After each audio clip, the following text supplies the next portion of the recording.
Pavani, good morning. ඔයා විතරද ඇවිල්ලා ඉන්නේ? good morning sir. අනිත් කට්ටිය එනවා කියලා මැසේජ් එකක් දාලා තිබ්බ sir. Right, හරි. මම start කරන්න. Right, good morning to everyone. Today is the today is the second hour of the fifth learning outcome or learning objective, or the last 2 hours of the fifth ILO and the seventh lecture. Today we have a continuous assessment going to happen. In a while, Kokila sir will also join, and I'll explain this to you in a while.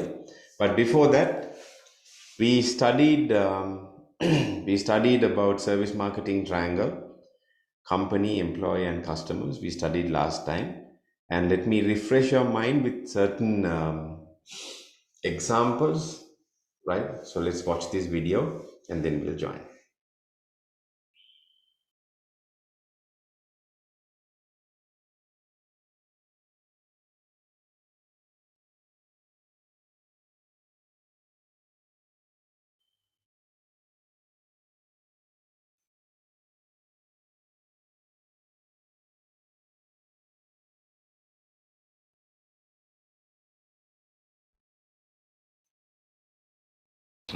Must be another wedding gift. Thank you. United Parcel Service Inc., or UPS, is the world's largest package delivery company. In 2003, the Atlanta-based company shipped approximately 3.4 billion items to over 200 countries and territories. Although it began as a simple bicycle messenger service in 1907, how did it rise to such heights? Join us today as we look deeper into the fascinating story of how UPS came to be the world's largest package delivery company. Stay tuned.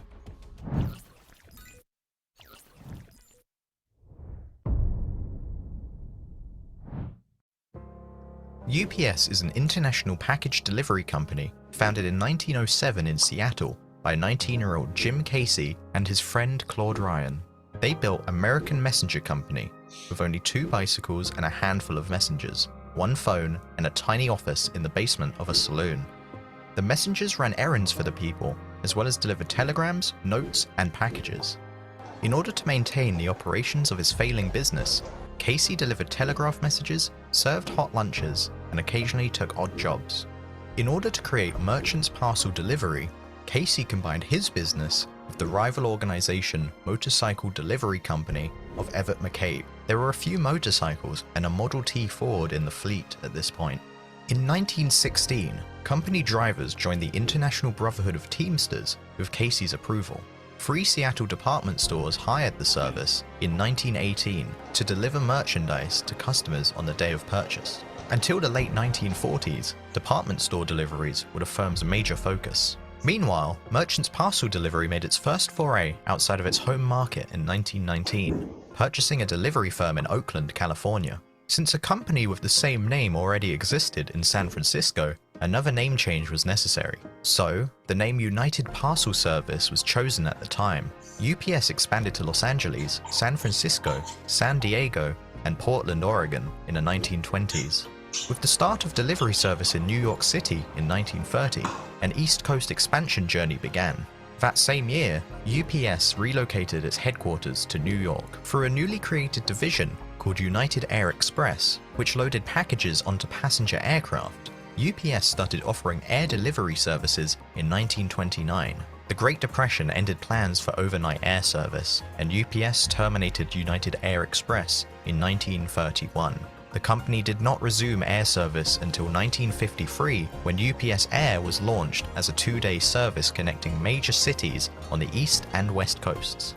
The UPS-served urban department stores started following their customers to the new suburbs in the latter part of the 1940s. More people drove cars and picked up their own packages. The revenue of UPS decreased. Casey decided to take a different path and expand his common carrier parcel business, picking up parcels from anyone and delivering them to anyone else for a flat fee per parcel. UPS expanded it to San Francisco, Chicago, and New York in 1953. Any package meeting weight and size requirements was delivered to any location within 150 miles of these bases by UPS. After this initial expansion, UPS frequently appeared before the Interstate Commerce Commission to expand its operating rights.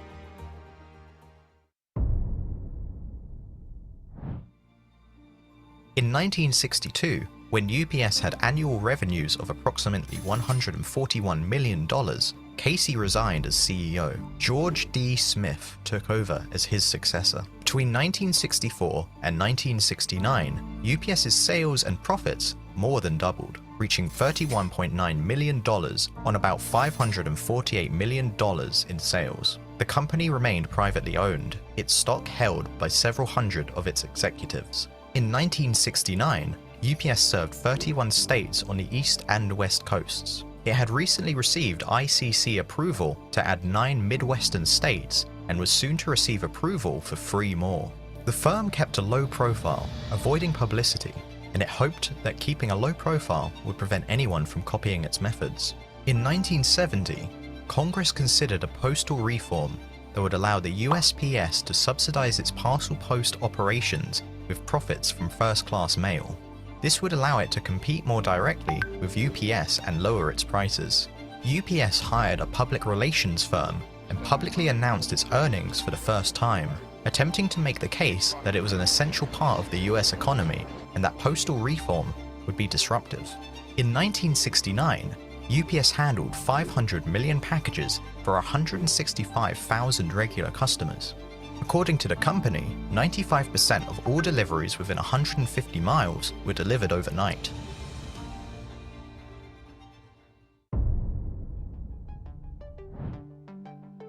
UPS continued to expand rapidly, aided by trucking deregulation in 1980. UPS had earned $189 million on $4 billion in revenue, shipping 1.5 billion packages. However, Federal Express Corporation, or FedEx, which began operations in 1973, was siphoning off of a growing portion of UPS's business. To compete with FedEx, UPS bought 9 used 727 airplanes in 1981 from Braniff Airlines for $28 million. It opened as an air hub in Louisville, Kentucky, but was hesitant to directly compete with FedEx due to the high cost of building an air fleet. It decided to stick with 2-day delivery rather than overnight delivery, hoping that many businesses would be willing to let packages take an extra day if it meant saving up to 70%. In 1982, UPS made the decision to start providing overnight air delivery for roughly half of FedEx price. The company was shipping a combined 140,000 packages per day using its second-day and next-day services by 1983. UPS made $332 million on $5.2 billion in sales in 1982. Its truck fleet numbered more than 62,000. The fastest growing sector of UPS's business was catalog and mail order businesses. UPS started providing international air service between the US and 6 European nations in 1985. By 1988, UPS's ground service was growing at a rate of 7 to 8% per year, and its air service was growing at a rate of 30% per year. UPS handled 2.3 billion packages per year, while the US Postal Service handled 1.4 billion. In 1988, the UPS Overnight Service's 300-plane fleet handled 600,000 parcels and documents per day, earning $350 million on $2.2 billion in sales. UPS purchased its Italian partner, Alimondo, in 1988, with the intention of using it and its German base to expand throughout Europe. In order to expand its air service, the company also purchased 9 small European courier companies. UPS spent less than $100 million on overseas acquisitions. UPS and its competitor FedEx were both losing money on overseas operations, but UPS had an advantage. FedEx couldn't match UPS's $6.5 billion in assets and $480 million in cash with minimal debt. As the two companies struggled to build a global delivery network, UPS hoped this would give it more staying power. Meanwhile, UPS gradually gained some of FedEx customers by offering volume discounts, which it had previously refused to do. In 1989, Kent C. Nelson succeeded Jack Rogers as chairman and CEO. The new CEO successfully led a gradual but complete transformation of UPS from its inner workings to its public image. In response to competition from both large and small companies, UPS introduced a slew of new services in the early 1990s. The company's worldwide logistics subsidiary provided clients with services ranging from inventory management to warehousing, and of course, delivery. These expanded operations were supported by powerful and expensive technical systems, which were frequently developed internally by a 4,000-member staff. By 1992, the corporation was investing more in computers than in the ubiquitous brown vehicles. These internal changes reflected both the company's traditional emphasis on super efficiency and its newfound emphasis on customer satisfaction. UPS relocated its corporate headquarters from Greenwich, Connecticut to Atlanta, Georgia in 1991. Another significant development took place during this time period, when the corporation launched a new stock purchase program, open to all UPS employees in 1995. In contrast to its secretive early years, UPS in the 1990s was a daring global marketer. In 1996, the company launched its largest advertising campaign in history, spending an estimated $100 million in conjunction with its sponsorship of the Centennial Olympics held in its new home of Atlanta. James P. Kelly took over as chairman and CEO in January 1997. His first year at the company was disrupted by the 190,000 Teamsters employees at UPS going on strike for 15 days in August before agreeing to a new 5-year contract. UPS lost $700 million in revenue as a result of the strike, resulting in less than 1% sales growth for the year and a drop in profits to $909 million from $1.15 billion in 1996. UPS had shaken off any lingering effects of the strike by 1998, when its domestic shipping revenues increased 9.4% to $20.65 billion. UPS continued to benefit from the ever-expanding e-commerce sector, which fueled demand for shipping services.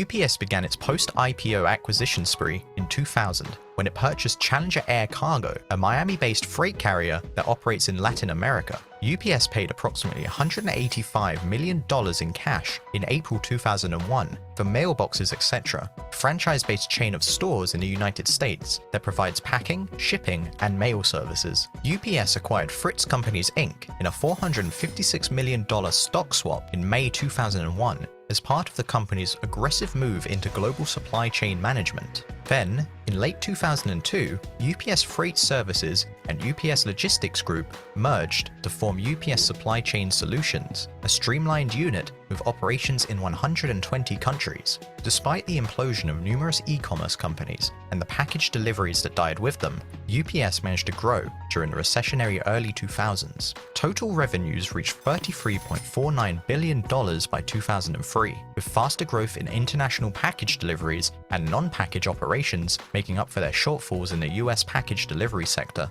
Even now, UPS remains one of the most respected companies in its industry and a formidable competitor. That's it for today. Have you ever used any services from UPS? Right. So the learning is that the triangle. I hope that you all have looked to the video through the service triangle, and everything is covered. How they did internal advertising, how they did internal marketing, external marketing, and how they connect the consumer. Everything is in that video. So, okay, right. With that, we'll go to the next one. Okay, watch this.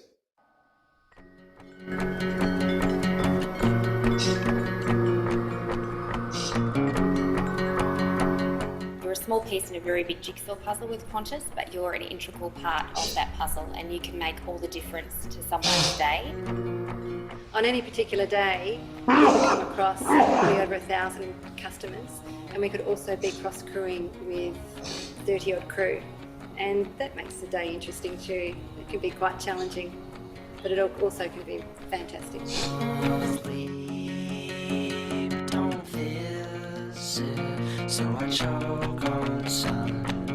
I think Qantas provide top level customer service training as well as our safety component. Even the last 2 years, I've noticed a real difference. Crew are enjoying being back at work. Our customers are really responding to the extra customer service. And the constant training when it comes to service providing and the safety aspect is ongoing. Yeah, I think we've all lifted, and it's a really exciting time to be with Qantas.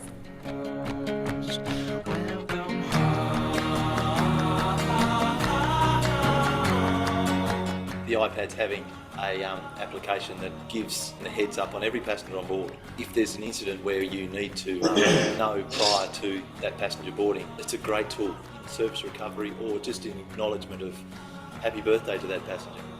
The new product's giving passengers choices so they can watch documentaries, television programs, movies, and while they've got the choice, it allows us to give more personalised service.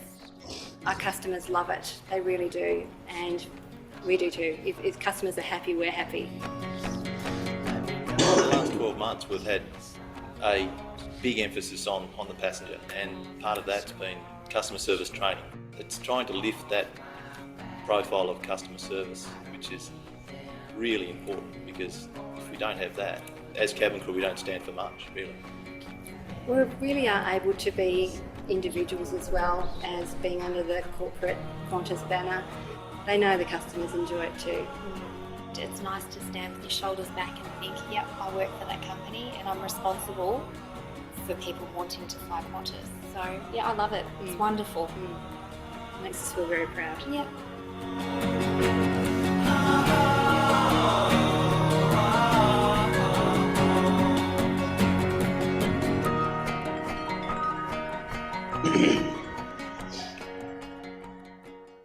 Right, I have gone in this many times in this aircraft.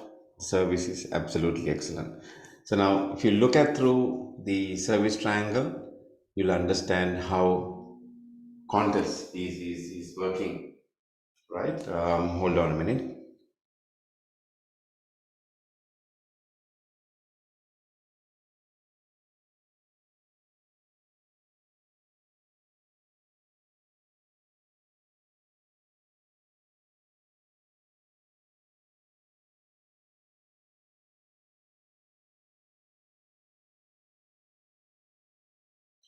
Right.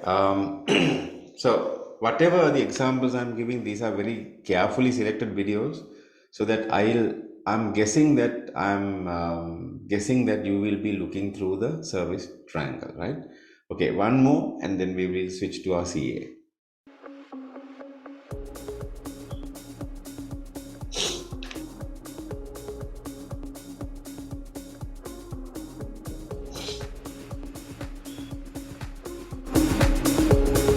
What makes Costa special for me is definitely the espresso. It's a perfect balance between acidity, bitterness and sweetness.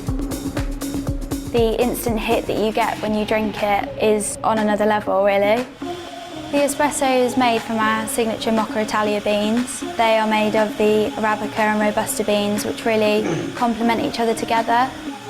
All of our beans from Costa Coffee are Rainforest Alliance, and that is actually a really important thing for me, and it actually makes me really proud to work for Costa. I make an espresso by first tamping our grind. We twist, just so to make a smooth finish of the espresso in the Greek handle. A lot of passion goes into it. It's a craft. Best time to enjoy an espresso is when it's been made fresh. It's got the smooth crema and the aroma, kind of smells like warm toast. No other espresso tastes like the espressos here at Costa. It's our signature taste, the Mocha Italia blend. It's amazing.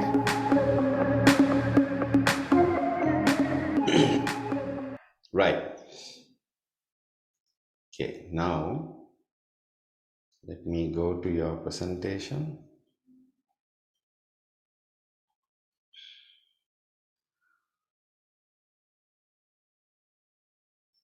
Okay, so these three examples, UPS, Qantas and Costa, right? It has to be looked through all what you have learned today and through the service marketing triangle. So how the company, how UPS started, and how UPS have positioned themselves today, and where is UPS today with regards to FedEx, right? So company, employees, are they happy? You saw a lot of videos, especially at the Qantas, how employees are saying, look, if customers are happy, that is our happiness, right? And from the customer's point of view, otherwise the Qantas has to close down if there are no customers, meaning that their service is excellent. Costa is in every airport in one of the major airports like Delhi, Singapore. Then you have in Fiji, in Australia, in New Zealand, everywhere you get Costa coffee, right? So why they have positioned themselves in international ranges? Why can't we get Costa coffee to Sri Lanka? Why not Costa in BIA, right? In Bandaranaike International Airport. So these questions comes to my mind as well. But whoever who have consumed Costa coffee knows their brilliance. So every time when I see a service entity, I see company, employee, and customer. So this is our topic today, right? So 9 to 9:15, I'm giving you an introduction with regards to what is this service triangle, which is already covered. And then from 9:15 to 9:30, you have to gather information. Kokila sir will take it very soon. So what you have to do is, I gave this last time. It's explain the service marketing triangle by taking Burger King global operation as a case study. The CA was given to you on 27th October 2022, asking students to email the answers. You have to email the answers to me. It never came. Today is 4th November 2022. No emails has received for the past 1 week. Today is 4th November 2022. A live continuous assessment will be given to students to answer. So you'll get 5 marks for this continuous assessment, and I will be taking marks soon Excuse after. me, sir. Yeah. Sir අපිට මේ දාර කෝකිල sir දීලා තිබ්බේ මේ අපි කොහොමද service delivery එකක් කියන්නේ අර සර්විස් එක ඩිලිවරි කරන්න මොකක් හරි මේ බ්‍රෑන්ඩ් එකක් එහෙම අරගෙන කියලානේ සර් දුන්නේ නෑ මේක දුන්නේ මේක නෙමෙයි සර් මේක තමයි මමනේ දුන්නේ හරි දැන් ඒක අමතක කරන්න දැන් මේ CA එකට concentrate කරන්න. So explain the service marketing triangle by taking Burger King global operation as a case study. So what you have to do is this. What you have to do is quickly assess the situation, right? එතකොට අපි 9:30 to 10:30 ඔයගලන්ට 1 hour හම්බ වෙනවා assignment එක email කරන්න. හරිම simple. Burger King global case studies ටක් ගාලා බලලා service marketing triangle එක explain කරන්න. එතකොට ඒක මට email කරන්න. right? ඒක මේ ඇවිල්ලා අද කරන එක. right? ඒකෙන්ද ඔයගලන්ට දැන් time එක තියෙනවා info gather කරන්න. මම හරියටම 15 minutes දෙනවා ඔයගලන්ට. right? 25 අපි පටන් ගමු. What you have to do is very simple, gather information about Burger King global operation, right? And build up a case study, right? And tell me what is service marketing triangle for Burger King. කොහොමද Burger King එක company එක employees ලා customers ලා satisfy කරන්නේ? internal marketing කරලා තියෙන්නේ කොහොමද? external marketing කරලා තියෙන්නේ කොහොමද? interactive marketing කරලා තියෙන්නේ කොහොමද? මේකට ෆෝමැට් එකක් නෑ. ඔයගොල්ලන්ට ඕන ෆෝමැට් එකක් ගන්න පුළුවන්. හැබැයි අන්තිමට service marketing triangle එක explain වෙලා තියෙනවා. So there's no word count, right? හැබැයි explain කරලා තියෙන්න ඕනේ. අඩුම තරමේ presentable format එකක තියෙන්න ඕනේ, right? So you can start gathering information now. So I'm giving you 15 minutes. Now it's 9:25. 9:30, 9:40 වෙද්දී info gather කරගන්න. Right? 9:40 to 10:40.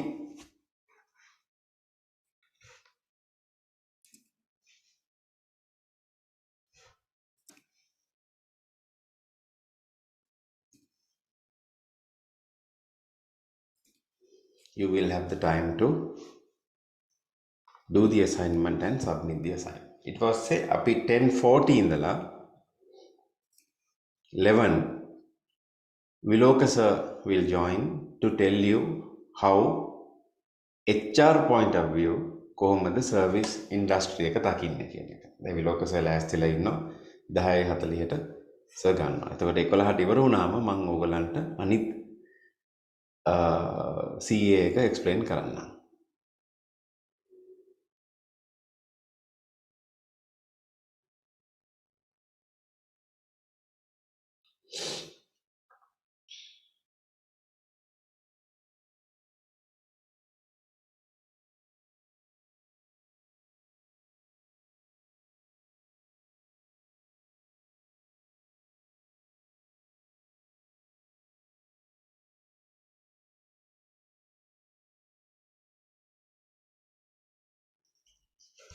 අනිත් එක කොපි කරන්න එපා.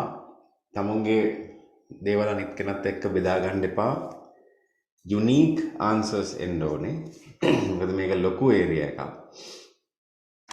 unique answers එන්න ඕනේ. right? ඒක නිසා exchange කරගන්න එපා කිසිම දෙයක්.